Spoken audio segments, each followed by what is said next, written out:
5, 6, 8 घंटे तक इसको रख दें, फ्रिज में रख दें और ये मैरिनेट हो जाएगा। इसको मैरिनेट करेंगे इस तरह, वो आपको मैं दिखा दूँ। इस तरह करते रहेंगे, बस मैं दिखाता हूँ। तमाम गोश्त को एक एक को पसंद को उठा के एक स्टेक को पसंद लें, स्टेक करें, उसको उठा के हम मसाले में डालते हैं और मसाला लगने के बाद इसको मैं दूसरे बर्तन में रखूँगा। इस तरह रख दिया, ये उठाया, डाला अंदर और इसको दोनों तरफ से अच्छी तरह लगाया और बर्तन में रख दिया। इस तरह तमाम गोश्त को, तमाम पसंदों को इस तरह लगा के हम रख देंगे तकरीबन कम से कम आधे घंटा 1 घंटे के लिए। उसके बाद हम फ्राई पैन पे इसको भूनेंगे, थोड़ा सा लिक्विड, थोड़ा सा तेल डालने के बाद भूनेंगे। मैंने क्योंकि बल्क में पकाना है और अभी टाइम लगेगा, इसलिए मैंने सोचा कि आपको तो दिखाई दूँ, पका के बताई दूँ।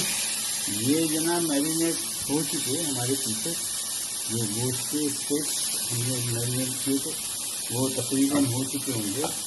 और उसके बाद मैंने एक तरफ चूल्हे पे प्याज को जलने के लिए रख दिया, भूनने के लिए रख दिया और वो प्याज मेरी भून रही है। और दूसरी तरफ ये हरी मिर्ची को भर के, लाल मिर्ची की चटनी भर के, ये बिल्कुल फीकी है तो उसको फीकी इसको भूनने के लिए, तलने के लिए रख दिया, दोनों चीज़ें रख दी।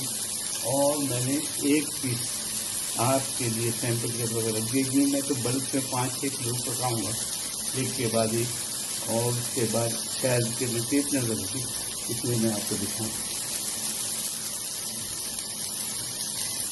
एक तरफ हमारे प्याज भून रही है और दूसरी तरफ ये हरी मिर्ची भर के ये भून रही है। इसमें मसाला डाला हुआ है, लाल मसाले में भून गई है।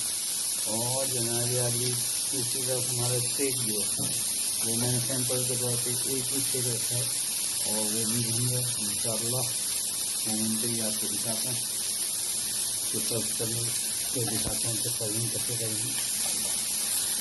खाने में बड़ा मज़ा, ये जल गया है, ये देखिए टूट में टूट हो गए वो, ठीक है, क्योंकि इसमें कच्चा पपीता डाला था इसलिए फेस उठ रही है, सॉरी।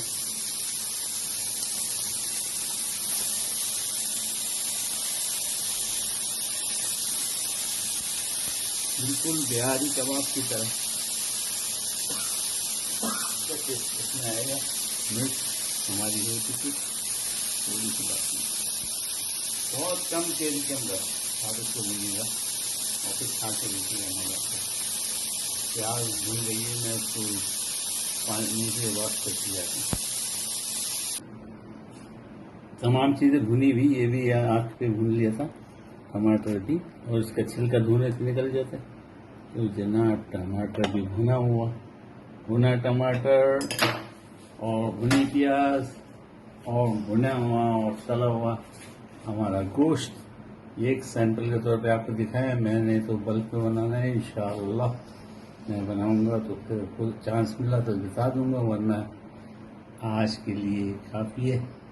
लाइक और सब्सक्राइब बनता है तो कर लीजिएगा, ज़बरदस्त बनता है, खूबसूरत देखने में, खाने में मज़ेदार। नींबू ज़रूर टपकाएं और साथ में हो सके तो लाल चटनी ज़रूर रखें। वैसे तो इस मिर्च के अंदर भी चटनी भरी हुई, खाने का मज़ा और जीने का मज़ा ज़बरदस्त बनता है। गोश्त बनाइए, ट्रिक मैंने बता दी है, लाइक और सब्सक्राइब कीजिए। मैं आपको अल्लाह के हवाले करता हूँ। फ़ी अमानिल्लाह।